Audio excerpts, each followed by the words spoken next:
So I chose to do my project on Casa Amatller. Casa Amatller is a very beautiful and iconic building that was created in Barcelona, Spain during the modernist era. This building was recreated by architect Joseph Puig y de Caldefalche from 1898 to 1900. So some of the questions that I chose to answer throughout my paper are: what sets Puig apart from other famous architects of this time period during Spain? What symbolistic aspects are illustrated through Casa Amatller, and what is significant about these aspects? And how do these symbols and designs seen throughout the home portray the modernist era? So, the modernist era in Barcelona, Spain emerged in the early 20th century, exemplifying much broader architectural aspects than those portrayed as Art Nouveau. The ideas that we see throughout this modernist era were very closely related to the arts and crafts movement, which held a very strong value in craftsmanship and those artists and architects building things on their own without the use of industrialized products and materials. The exquisite details and fine arts that are defined throughout this movement of arts and crafts developed into the Modernisme movement, which was seen through Puig's work of Casa Amatller. Other architects, such as Henry Cole and his designs that triumphed during the Great Exhibition, such as the Great Crystal Palace or the metro stations, these were shown to be quite influential to the artists and architects of the modernist work. So we just saw traditional craft techniques being maintained, but in a more modern and industrialized form during this specific time period. So Barcelona's architecture and designs highlight a variety of aspects that resemble the culture of Catalonia. This newfound architectural period explored the Catalan identity and expanded it, giving much rise to the culture and presenting value. The different architectural aspects and symbolic things that we see throughout the art show the culture and help to promote the beliefs and values to all of Spain. This time period explored both the political and social movement to revive the Catalan language and the political aspects of it as well. So, what we saw to be most noticeable in the beautiful city of Barcelona when examining the modernist era was the decorative arts such as ceramic tiles, stained glasswork, cabinetry, forged iron, and very specific, minute details that signified this period of art. The modernist approach used very rich decoration, exquisite details, motifs, and dynamic shapes and carvings. This all made the industries for tile manufacturing, ornamental plaster moldings, tapestry, and furniture to begin to thrive. Now, during this time, the Exemplar district of Barcelona was under much reconstruction, and they wanted to reconstruct this district to help show Catalan identity and see it throughout the city. And this time period of construction gave rise to new students and architects like Puig de Caldefalche to create architectural aspects in the Catalan time period. So Barcelona is home to three famous architects: Josep Puig i de Caldefalche, Antonio Gaudí, and Louis Dominic y Muntaner. So during the early 20th century, when this reconstruction was going on in Barcelona, a law was also created that enforced cities of a certain size to create positions for new Catalan architects. So the well-known street in Barcelona, known as Plaça de Gràcia, is home to three of the most beautiful and important buildings known as the Block of Discord. And each of these architects are responsible for one of the three buildings placed on this street: Casa Batilio, Casa Leor Moreno, and Casa Amatller. And these three buildings were known as the Block of Discord.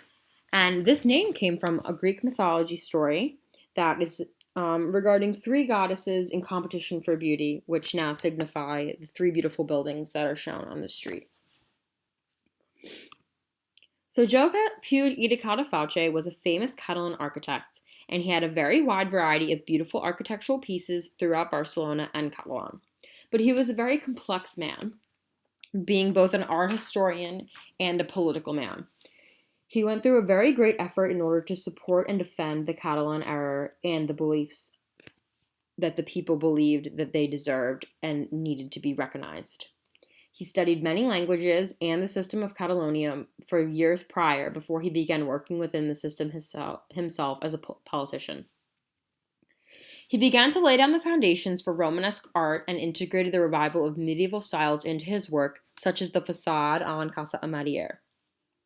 But he was also very interested in painting and sculpting, and much of his art was conserved in the Mnac of Barcelona, which is an art museum for Barcelonian and Catalonian art. His Casa Amatller project exemplified the contrasting artwork of both Gaudí and Muntaner, the other two famous architects in Barcelona, all of which utilized the same architectural and modernist aspects within their work, but in different ways. So, Casa Amatller was purchased by Antoni Amatller y Costa in 1898 from a previous owner by the name of Maria Mortelli y Pena.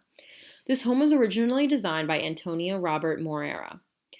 But Amatller called upon architect Puig to redesign this home in order to incorporate simplistic value of the Catalonian culture within his home, as he shared the same beliefs that Puig did about Catalan. Amatller was a very industrial businessman, and he was also a third generation of a family of master chocolatiers. Amatller spent a lot of his younger childhood traveling abroad to Swiss and French areas and studying their chocolate factories, eventually bringing this knowledge back to Spain and becoming one of the most important chocolate manufacturers in all of Spain. He valued the tradition of his family chocolate company, and he worked diligently to use the most innovative techniques throughout his factory to advertise and promote his chocolate company. Amatller also enjoyed photography, and he pursued a career as an amateur photographer and enjoyed collecting glass as well, which is now kept in Casa Amatller today and displayed for public use. So all of these hobbies and aspects we'll see throughout the home. Casa Amatller began as a 4-story building, with each floor divided into 2 individual apartments until it was then transformed into a home that fit the Amatller family needs. The Casa Amatller project began by adding an additional floor to the building along with an attic below the roof. These additions to the home were created for the use of Amatller to advance his photography works within a studio-like space. Now, the front exterior, or the facade of Casa Amatller, is very appealing to the eyes, and it was altered into a design that resembles somewhat of the medieval Catalan buildings and mansions. It was restructured using stone and a triangular pediment with staggering detail crowning the entirety of it. The central portion of the facade was decorated with plaster, and the gable was created using decorative elements such as sculptures, sgraffito, and colored tiles, all of which were very popular artistic uses during this time period. You can also see that there are many almond blossoms scattered across the facade to symbolize the family name. Amatller means almond in Catalan, and these flowers line the windows and are seen throughout the home as well in the silk screens and throughout the wallpaper designs. So upon the arrival of the home, there are 2 different sculptures on either side of the access door, one being in the form of a gypsy holding a bear by a rope, and the other being a woman fighting off a beast. And then between the 2 doors, you'll see a sculpture depicting a scene of a man killing a dragon and saving a long-haired princess. This sculpture represents Saint Georgi, the patron saint of Catalonia, who symbolizes reaffirmation. The recovery movements of the Renaissance time period were symbolized significantly across this house. Puig's designs integrated activities that Amatller liked, and it represented his career and his hobbies as well. So above the 3 openings to the main floor, there are shields on either side, illustrating his lifestyle so that when people walk through the home, they're able to see different significant aspects of his life. One of the openings illustrates a knife, hammer, and a king's foot, along with rabbits and monkeys beside these objects. This door opening symbolizes the industry that brought Amatller such great fortune. The central opening is a balcony with an open book, an old accordion camera, and these items were accompanied by a donkey riding with glasses. This symbolized his career and both his love for arts and photography. And finally, on the right side, depicted Amatllier's collection of the glass of Antigua, which is one of the best of its genre. This opening was showing frogs blowing glass and little pigs working on ceramics. So all of these activities and hobbies that Amatller loved so much were able to be seen through the house, not only when he had guests himself, but now that it is a museum, people are able to understand a little bit more background on Amatller when they go through his home. So focusing on the interior of Casa Amatller, it was quite exquisite and very detailed. Um, this home further exemplified culturistic aspects that Puig integrated into the architecture and design that he used.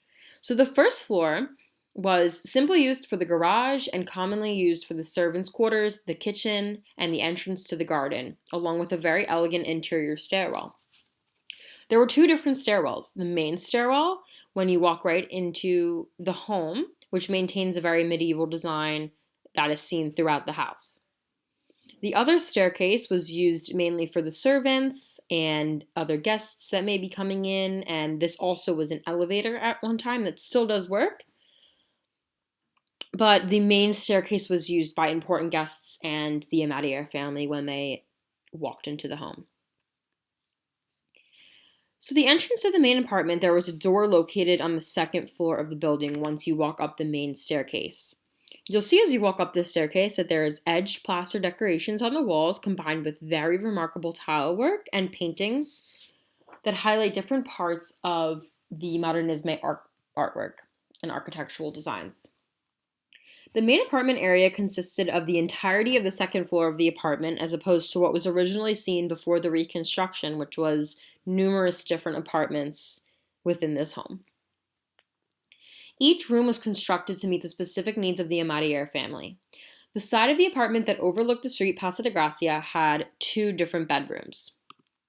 Amatllier's bedroom and his daughter's, Teresa's bedroom, along with a large room that held all of his collectibles. Amatller had a very large collection of glass and artistic items that he had kept and placed within the house, many of which are now placed in one singular room for the viewings of all people that come into the home can see his collection and admire what he liked and how he kept it so nicely displayed. On the opposite side of the apartment, there's an extremely elegant dining room with exquisite stained glass lamps and paneled windows with the same pattern of stained glass that overlooked the garden. The fireplace in the dining room area has a sculpture above it that is symbolic to the Aztec princess that joins a Castilian princess, and this symbolizes the journey of Coco across the ocean. To the left of the dining room is a drawing room, and to the right is the music room.